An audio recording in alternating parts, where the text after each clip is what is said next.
में चुनाव आयोग द्वारा निकाय चुनाव की तारीखों का ऐलान होते ही सभी राजनीतिक पार्टियों ने रणनीति बनाना शुरू कर दिया है। लगातार बैठकों का दौर शुरू हो चुका है। उसी कड़ी में कानपुर बुंदेलखंड की क्षेत्रीय बैठक में शिरकत करने पहुंचे हैं भारतीय जनता पार्टी के प्रदेश अध्यक्ष भूपेंद्र चौधरी। ये बैठक क्षेत्रीय अध्यक्ष प्रकाश पाल की अध्यक्षता में कराई जा रही है। कानपुर बुंदेलखंड की क्षेत्रीय बैठक है। यहाँ पर जो 17 जो जिला इकाइयाँ हैं वहाँ के जिला अध्यक्ष मौजूद रहे हैं, तमाम वरिष्ठ कार्यकर्ता मौजूद रहे हैं, साथ ही महामंत्री हैं, प्रदेश महामंत्री प्रियंका रावत मौजूद रही हैं, सलील बिश्नोई प्रदेश उपाध्यक्ष है, कमलावती सिंह प्रदेश उपाध्यक्ष वो मौजूद रही, कैबिनेट मंत्री राकेश सचान, राज्य मंत्री प्रतिभा शुक्ला मौजूद रही। निश्चित तौर पर निकाय चुनाव की तैयारियों को लेकर चर्चा हुई है और साफ तौर पर प्रदेश अध्यक्ष भूपेंद्र चौधरी ने अपने संबोधन में समाजवादी पार्टी और बहुजन समाज पार्टी पर निशाना साधा है। इनको मौसमी पार्टी बताया है जो हर चुनाव में अपना साथी बदल लेती है। निश्चित बहुत महत्वपूर्ण हो जाता है कि कानपुर बुंदेलखंड का जो क्षेत्र है, निकाय चुनाव के पहले ये बैठक बहुत महत्वपूर्ण हो जाती है। कहीं ना कहीं निकाय चुनाव को लेकर चर्चा हुई है। साथ ही जो 23 अप्रैल है, 30 अप्रैल को प्रधानमंत्री के जो मन की बात का 100वां एपिसोड है, उसको लेकर तैयारियों पर चर्चा हुई है, क्योंकि भारतीय जनता पार्टी का ये जो 100वां एपिसोड है वो 10 लाख बूथों से ज़्यादा पर टेलीकास्ट किया जाए, उसकी तैयारियां करनी है, उस पर भी चर्चा हुई है। निश्चित तौर पर बहुत महत्वपूर्ण हो जाता है कि निकाय चुनाव के पहले जो ये क्षेत्रीय बैठक हुई है कानपुर बुंदेलखंड क्षेत्र की, 17 जो इकाइयां हैं उनके जिलाध्यक्षों ने शिरकत की है, वरिष्ठ जो कार्यकर्ता हैं उन्होंने शिरकत की है। निकाय चुनाव की तैयारियों को लेकर चर्चा हुई है। भूपेंद्र चौधरी भारतीय जनता पार्टी के अध्यक्ष हैं, वो शिरकत करने पहुंचे हैं। निकाय चुनाव की तारीखों का ऐलान हो चुका है। बूथ स्तर पर किस तरह तैयारियां होंगी, साथ ही जो 100वां एपिसोड है प्रधानमंत्री की मन की बात का, उसको 10 लाख से ज़्यादा जो बूथ है वहाँ पर टेलीकास्ट कराया जाए। हर व्यक्ति तक जो एपिसोड है 100वां एपिसोड मन की बात का वो पहुँचाया जाए, उसकी तैयारियों को लेकर चर्चा की गई है। क्योंकि जो भारतीय जनता पार्टी ने एक लक्ष्य रखा है कि 10 लाख बूथ से ज़्यादा पर टेलीकास्ट किया जाए मन की बात का, 100वां एपिसोड है मन की बात का, उसके लेकर चर्चा हुई है। और निकाय चुनाव की जो तैयारियां हैं उसको लेकर चर्चा की है प्रदेश अध्यक्ष भूपेंद्र चौधरी ने। कैमरा पर्सन शुभम के साथ आशीष तिवारी, प्राइम न्यूज, कानपुर। नगर निकाय चुनाव की तारीखों का ऐलान होने के बाद से Bharatiya Janata party active mode में नजर आ रही है।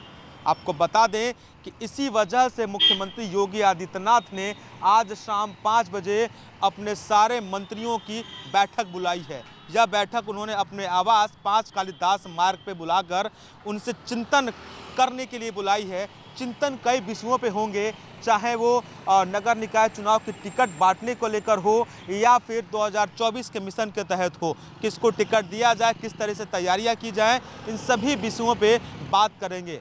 इस मीटिंग में दोनों डिप्टी सीएम के साथ साथ जितने कैबिनेट मंत्री हैं, जितने स्वतंत्र प्रभार मंत्री हैं, उन सभी को बुलाया गया है और इसके साथ ही साथ उनको जिम्मेदारियां भी सौंपने की तैयारी में मुख्यमंत्री योगी आदित्यनाथ हैं। इसके अलावा अगर बात करें तो प्रदेश के अध्यक्ष भूपेंद्र सिंह चौधरी भी इस मीटिंग में रहेंगे। उसके साथ ही साथ उपाध्यक्ष और संगठन के बड़े पदाधिकारी भी इस मीटिंग में उपस्थित रहेंगे।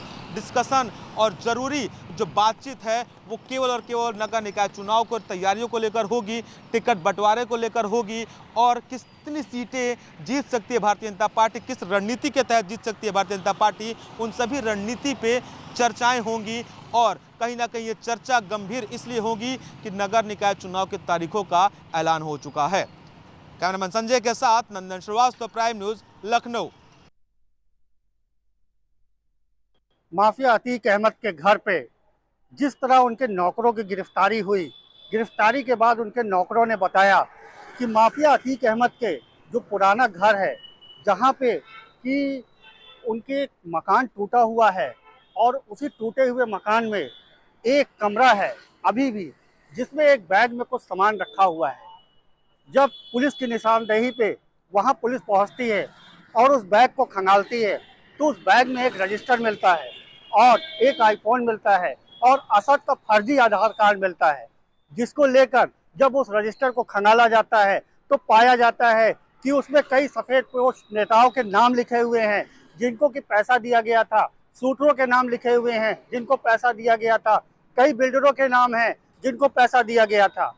उसी क्रम में जब खंगाला गया तो पाया गया बहुजन समाज पार्टी के कोऑर्डिनेटर को भी 15 लाख रुपए दिए गए थे, जो कि उस रजिस्टर में अंकित है। उसके साथ ही साथ कई और बीएसपी के नेता हैं जिनको पैसा दिया गया था। साथ ही साथ पार्टी फंड में भी अच्छी खासी रकम दी गई थी, जिसको लेकर पुलिस ने अपना जांच का दायरा बढ़ा लिया है, जिससे कि लगता है कि उमेश पाल हत्याकांड के जस्ट पहले ही इन पैसों का ट्रांजैक्शन किया गया था।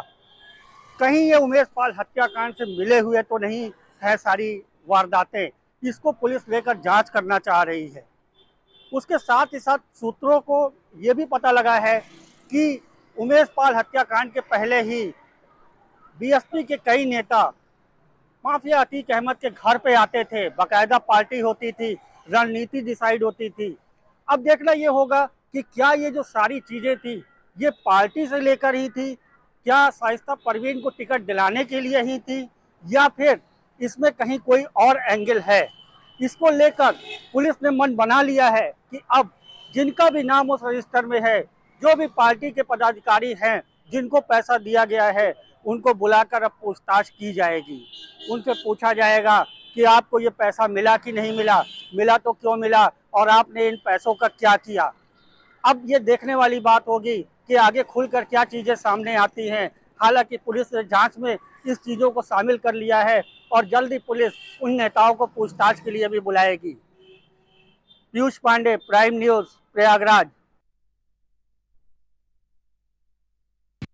मैनपुरी पुलिस को एक बड़ी सफलता मिली। गैंगस्टर के आरोपी घनश्याम उर्फ अखिल को की पुलिस ने चल अचल संपत्ति को कुर्क किया।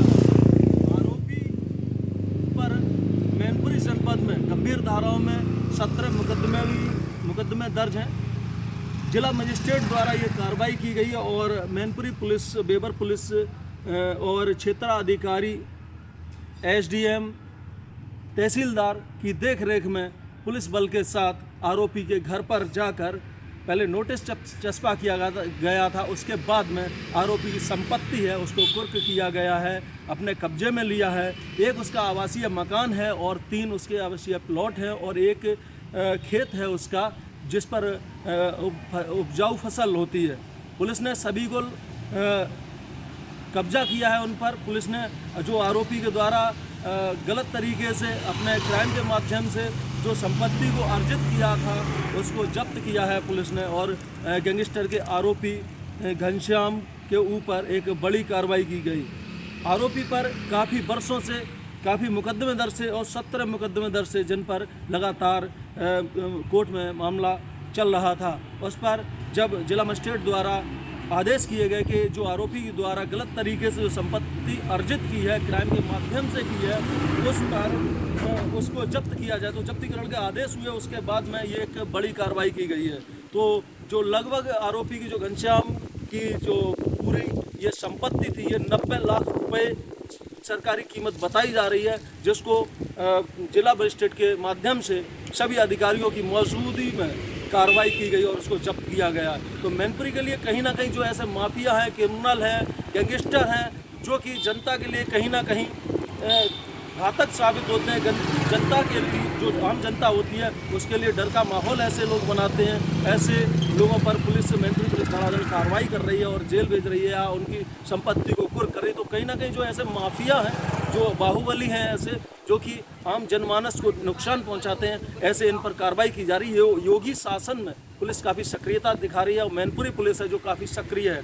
कहीं पर जहां पुलिस का ढिलमुल रवैया दिखाया गया, तो वहीं कहीं पुलिस जिलाधिकारी द्वारा भी इस तरीके जिलाधिकारी पुलिस अधीक्षक द्वारा इस तरीके के आदेश रहे हैं और उनका जब्तीकरण हुआ है। न्यायालय के आदेश पर ये पूरा जो मामला है, जो जब्तीकरण का पूरा मामला है, न्यायालय के आदेश पर हुआ है। और जो संपत्ति है जो 90 लाख रुपए की बताई जा रही है, उसको प्रशासन ने अपने कब्जे में लिया है, उसको जब्त किया है और ये एक मैनपुरी में एक बड़ी कार्रवाई है। मैनपुरी से कैमरा मैन अजय शर्मा के साथ प्राइम न्यूज़ के लिए। मैं इस वक्त मंडल कारागार बांदा के गेट के बाहर खड़ा हूं, जहां आज सुबह तड़के यूपी के डान पूर्व विधायक मुख्तार अंसारी को बांदा से भारी सुरक्षा व्यवस्था के बीच लखनऊ के सीबीआई अदालत ले जाया गया। मैं कैमरा पर्सन के माध्यम से दिखाऊंगा कि यहीं पर जो है मंडल कारागार बांदा में मुख्तार अंसारी बीते कई महीनों से बंद हैं और उनकी आज बांदा से लखनऊ के सीबीआई अदालत में पेशी है। उस पेशी को लेकर के बिना मीडिया को बताए गुपचुप तरीके से बांदा प्रशासन ने मुख्तार अंसारी को भारी सुरक्षा व्यवस्था के बीच में लखनऊ सीबीआई अदालत में पेश किया है। और कयास ये लगाए जा रहे हैं कि अगर कहीं कोई नज़दीकी जो है तारीख नहीं मिलती, तारीख जो है दूर मिलती है, दूर की तारीख मिलती है, तो कह सकते हैं कि वो वापस देर रात तक इसी मंडल कारागार में फिर आ जाएंगे। लेकिन एक बार बताना बेहद ज़रूरी है कि मुख्तार अंसारी की जो मुश्किलें हैं वो दिनों दिन यूपी की योगी सरकार के आगे मुसीबतें बढ़ती जा रही हैं और इन मुसीबतों का अंत सिर्फ वही होगा कि माफियाओं को मट्टी में मिलाने की बात जो सीएम योगी ने कही है वो चरितार्थ होती दिख रही है। कैमरा पर्सन जितेंद्र द्विवेदी के साथ अरविंद सिंह गौतम, प्राइम न्यूज़, बांदा। समाजवादी पार्टी कार्यालय में आज एक अहम बैठक चल रही है। हम इस वक्त मौजूद हैं समाजवादी पार्टी कार्यालय के बाहर। आप देख सकते हैं ये समाजवादी पार्टी का कार्यालय है जहां पर निकाय चुनाव को लेकर के बैठक की जा रही है। हालांकि इस बैठक में समाजवादी पार्टी के राष्ट्रीय अध्यक्ष अखिलेश यादव भी हैं। जिस तरीके से कल चुनाव आयोग ने नगर निकाय चुनाव की डेटों का ऐलान किया है, उसके बाद से लगातार जो राजनीतिक दल की पार्टियाँ हैं उनमें हलचल तेज हो चुकी है। कई जिलों से अलग अलग आए हुए कार्यकर्ता वो समाजवादी पार्टी कार्यालय में हैं, अखिलेश यादव से मुलाकात कर रहे हैं, टिकट की दावेदारी कर रहे हैं। साथ ही साथ जिस तरीके से समाजवादी पार्टी ने एक टीम बनाई थी जो जाति समीकरण को लेकर के सर्वे कराया था, ये कहा जा सकता है जो समाजवादी पार्टी के जो विधायक थे जो अलग अलग ज़िलों में जा कर के जो सर्वे करके आए थे, उसकी रिपोर्ट भी आज समाजवादी पार्टी के जो राष्ट्रीय अध्यक्ष हैं अखिलेश यादव उनको सौंप दी गई है। इससे पूरा मंथन किया जा रहा है। मंथन के साथ साथ जाति समीकरण पे भी चर्चा की जा रही है कि जाति समीकरण किस तरीके का रहेगा, कौन कैंडिडेट कहाँ से चुनाव लड़ेगा, इस पे भी चुनाव किया जा रहा है। हालांकि अलग अलग ज़िलों से जो आए हुए कार्यकर्ता हैं वो दावेदारी कर रहे हैं, टिकट की दावेदारी कर रहे हैं। हालांकि यही कहा जा सकता है कि अब जिस तरीके से नगर निकाय चुनाव की जो डेटों का ऐलान हुआ है उसके बाद से ही लगातार अब समाजवादी पार्टी में हलचल यानी कि तेज़ी दिखाई दे रही है। अब देखना बस यही होगा कि समाजवादी पार्टी अपने कैंडिडेटों को किस तरीके से टिकट देती है, उन टिकटों का किस तरीके से ऐलान करती है। लखनऊ से आशीष कुमार वर्मा, प्राइम न्यूज़।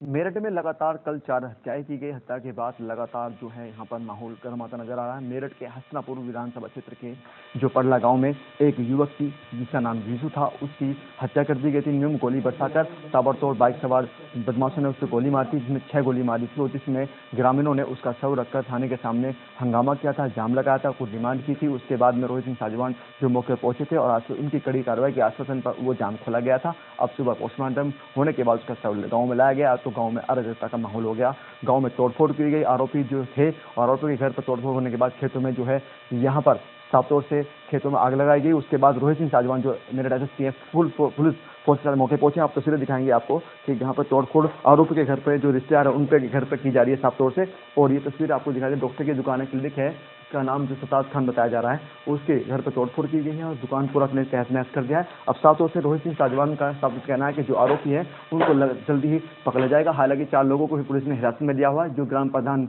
मौजूदा उसका नाम भी इसमें नामजद किया गया है। 6 लोग नामजद और 3 अज्ञात हैं। जिस तरीके से यहाँ पर माहौल यहाँ पर पैदा हुआ है और जिस तरीके से पुलिस प्रशासन यहाँ पर लगातार कोशिश कर रहा है कि मामला शांत बना रहे, तो फिलहाल पुलिस पूरे गांव में फ्लैग मार्च करती नजर आ रही है और मामला कंट्रोल में कर लिया है। अब देखने वाली बात होगी जिस तरीके से आरोपी लगातार गांव से भागे हुए हैं उनको पुलिस कब तक पकड़कर जेल भेजती है। कैमरामैन वंश के साथ Salim Saifi, Prime News, Meerut. UP में नगर निकाय चुनाव को लेकर अधिसूचना जारी हो गई है, जिसमें 2 चरणों में मतदान होना है। पहला चरण 4 मई व दूसरा चरण 11 मई। हमीरपुर जनपद में दूसरे चरण में मतदान होना है, जिसके लिए जिला प्रशासन ने पूरी तैयारियां कर ली हैं। हमीरपुर में 3 नगरपालिका व 4 नगर पंचायत सीटें हैं जिसमें मतदान होना है। 124 वार्ड हैं जिसमें 2 लाख प्लस वोटर अपने मताधिकार का प्रयोग करेंगे। 30 संवेदनशील, 20 अति संवेदनशील और 10 अति संवेदनशील प्लस बूथ माने गए हैं। जिलाधिकारी ने निर्भीक होकर मताधिकार का प्रयोग करने के लिए कहा है। वहीं पुलिस अधीक्षक दीक्षा शर्मा ने सुरक्षा व्यवस्था के दृष्टिगत अधिकारियों को तैनाती की गई है। हमीरपुर से लगे हुए बॉर्डरों पर चेकिंग चलेगी। वहीं जिलाधिकारी चंद्रभूषण त्रिपाठी ने कहा है किसी भी तरीके की सोशल मीडिया पर अफवाह फैलाने पर भी कार्रवाई की जाएगी। आपको बता दें हमीरपुर में जो दूसरे चरण में मतदान होना है यानी कि 11 मई से, तो उसके लिए 17 अप्रैल से नामांकन प्रक्रिया शुरू हो जाएगी जो कि 24 अप्रैल तक चलेगी। इसके लिए जिलाधिकारी ने पूरी तैयारियां की गई हैं, बूथ बनाए गए हैं, सेक्टर मजिस्ट्रेट बनाए गए हैं और नोडल अधिकारी भी बनाए गए हैं। हेल्पलाइन नंबर दिया गया है ताकि किसी भी तरीके की जो सूचना देने के लिए कि कोई भ्रामक खबरें ना फैलाए, किसी भी तरीके की सोशल मीडिया पर अराजकता ना फैलाए, इसके लिए विशेष खबर रखी जाएगी। वहीं पुलिस अधीक्षक दीक्षा शर्मा ने मीडिया सेल को भी एक्टिव किया है और कहा है कि हर एक छोटी बड़ी एक्टिविटी पर नजर रखें ताकि चुनाव शांतिपूर्ण ढंग से संपन्न होए। हमीरपुर से इरशाद खान, प्राइम न्यूज़। निकाय चुनाव की तारीखों के ऐलान के बाद सभी राजनीतिक दल की पार्टियां अब तैयारियों में जुट गई हैं। लगातार जिस तरीके से चाहे वो समाजवादी पार्टी हो, चाहे वो भारतीय जनता पार्टी हो, चाहे वो बहुजन समाज पार्टी हो, लगातार वो तैयारियां करती दिखाई दे रही। ऐसे में बहुजन समाज पार्टी की राष्ट्रीय अध्यक्ष मायावती ने आज एक प्रेस कॉन्फ्रेंस की और प्रेस कॉन्फ्रेंस कर निकाय चुनाव की तारीखों पर चर्चा की। हालांकि इस प्रेस कॉन्फ्रेंस के माध्यम से बहुजन समाज पार्टी की राष्ट्रीय अध्यक्ष मायावती ने बीजेपी और समाजवादी पर जमकर निशाना भी साधा। हालांकि ये कहा जा सकता है कि जिस तरीके से बहुजन समाज पार्टी ने आज प्रेस कॉन्फ्रेंस की हो, प्रेस कॉन्फ्रेंस में निकाय चुनाव को लेकर के चर्चा की, साथ ही साथ पसमानदा समाज को लेकर के भी बड़ी बात कही, क्योंकि ये पहली बार है जिस तरीके से मायावती ने पसमानदा समाज को लेकर के सामने आई हैं।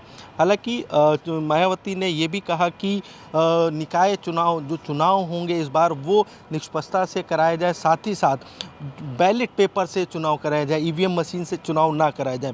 तो ये कहा जा सकता है कि मायावती ने जिस तरीके से चाहे वो समाजवादी पार्टी हो, चाहे वो भारतीय जनता पार्टी हो, सभी पर निशाना साधा है। ऐसे में जो कयास लगाए जा रहे थे कि प्रयागराज से बहुजन समाज पार्टी किसको टिकट देगी, तो उन चीज़ों को भी लेकर के बहुजन समाज पार्टी ने बिल्कुल साफ कर दिया है। बहुजन समाज पार्टी ने कहा है कि अतीक अहमद की पत्नी या अतीक अहमद के परिवार के किसी भी सदस्य को इस नगर निकाय चुनाव में टिकट नहीं दिया जाएगा। तो कई चीज़ें आज मायावती ने साफ कर दी है। निकाय चुनाव की जो तैयारियां हैं वो भी अब कहीं ना कहीं तेज हो गई हैं। फिलहाल अब ये देखना होगा कि बहुजन समाज पार्टी से इस बार के निकाय चुनाव में कौन कौन से कैंडिडेट किस किस ज़िले से खड़े होते हैं, क्योंकि नगर निकाय चुनाव की अगर बात की जाए तो 17 मेयर की सीटें हैं। तो इन 17 की मेयर की सीटों पे ये देखना होगा कि बहुजन समाज पार्टी के कौन से प्रत्याशी खड़े होते हैं और उनकी जो लिस्ट है वो कब तक की जारी की जाती है। लखनऊ से आशीष कुमार वर्मा, प्राइम न्यूज़। दिन दहाड़े सर्राफे की दुकान में हुई चोरी की वारदात सनसनी का कारण बनी हुई है। वहीं लोगों में चर्चा बनी हुई है कि किस तरह दिन दहाड़े सर्राफे की दुकान से चोरी की गई है। वहीं युवक चोरी करते हुए सीसीटीवी कैमरे में कैद हो गया है। वहीं इस प्रकार की वीडियो सोशल मीडिया पर लगातार वायरल भी हो रही है। जैसे ही इसकी घटना की पूरी जानकारी सर्राफे को मिली और दुकानदार के ये देखकर उसके होश उड़ गए। हालांकि इस पूरे मामले पर पीलीभीत पुलिस का मानना है कि जिस प्रकार से तहरीर दी जाएगी उसी के आधार पर कार्रवाई भी की जाएगी। हालांकि अभी इस पर कोई पुख्ता सबूत नहीं मिल पाया है कि आरोपी गिरफ्तार किया गया है या नहीं, जबकि इस कारनामे की वजह से पूरे क्षेत्र में दहशत का माहौल बना है। वहीं सोशल मीडिया पर लगातार इस प्रकार की वीडियो भी वायरल हो रही है। ये पूरी घटना पीलीभीत के थाना सेरामऊ क्षेत्र की बताई जा रही है। प्राइम न्यूज़ के लिए करण सिंह की रिपोर्ट पीलीभीत से।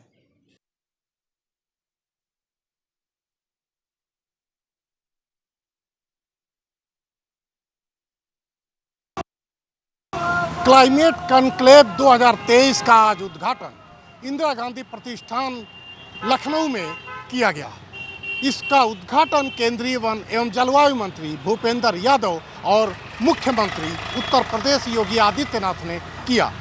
आज के इस कॉन्क्लेव का पूरा सार ये था कि जिस तरह से क्लाइमेट चेंज हो रहे हैं लगातार, जब अक्टूबर में बाढ़ आ रही है और जुलाई में सूखा, आखिर कुछ न कुछ तो है। इन सारे मुद्दों पर एक कॉन्क्लेव 2 दिवसीय रखा गया है, जिसका शुभारंभ आज हुआ। इस कॉन्क्लेव के तहत ये बताने की कोशिश है कि कैसे पर्यावरण को नुकसान हम ही पहुंचा रहे हैं और हमारे इस मानव जनित जो नुकसान है एक तरह से क्लाइमेट का, उसको कैसे रोका जाए और कैसे क्लाइमेट को उस रूप में ले जाया जाए जब यह कहा जा सकता हो कि 15 जून तक बारिश के आसार हैं या जुलाई में बारिश होगी। अब वो स्थिति ना आए कि जब अक्टूबर में बाढ़ आए और जुलाई अगस्त में सूखा पड़े। इन सारे मुद्दों पर यह कॉन्क्लेव रखा गया है, जहां पर दुनिया देश के तमाम पर्यावरणविद आकर इस बात का चिंतन करेंगे कि कैसे क्लाइमेट को चेंज होने से बचाया जाए, कैसे क्लाइमेट को मूल रूप में रखने की कवायद की जाए और जिससे कि लोग एक तरह से क्लाइमेट केवल चेंज को बचाने नहीं, मतलब क्लाइमेटिक जस्टिस की भी बात जिस तरह से उन्होंने कहा केंद्रीय वन एवं जलवायु मंत्री भूपेंद्र यादव ने,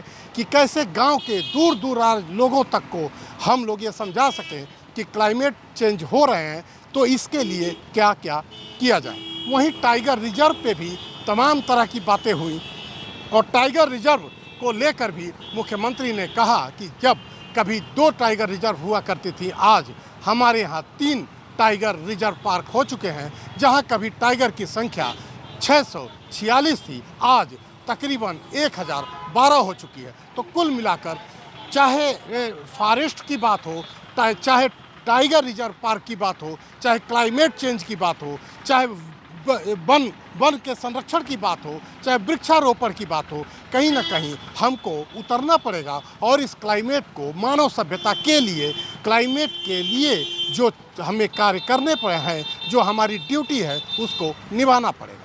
कैमरामैन संदीप पांडे के साथ शिव कृपाल मिश्रा, प्राइम न्यूज, लखनऊ। केंद्र सरकार की 32 परियोजनाओं में उत्तर प्रदेश अव्वल स्थान पे है। वजह साफ है कि केंद्र सरकार की जितनी भी योजनाएं हैं उसको सबसे अधिक करने वाला उत्तर प्रदेश राज्य है।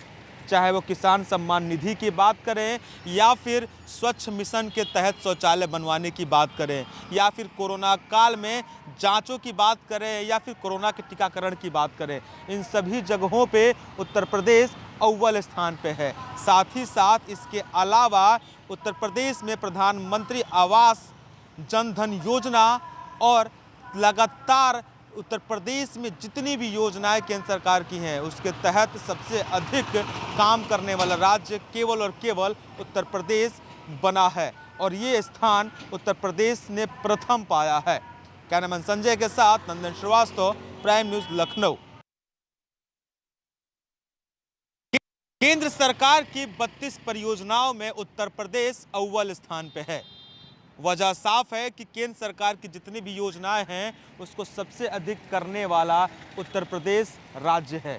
चाहे वो किसान सम्मान निधि की बात करें या फिर स्वच्छ मिशन के तहत शौचालय बनवाने की बात करें या फिर कोरोना काल में जांचों की बात करें या फिर कोरोना के टीकाकरण की बात करें, इन सभी जगहों पे उत्तर प्रदेश अव्वल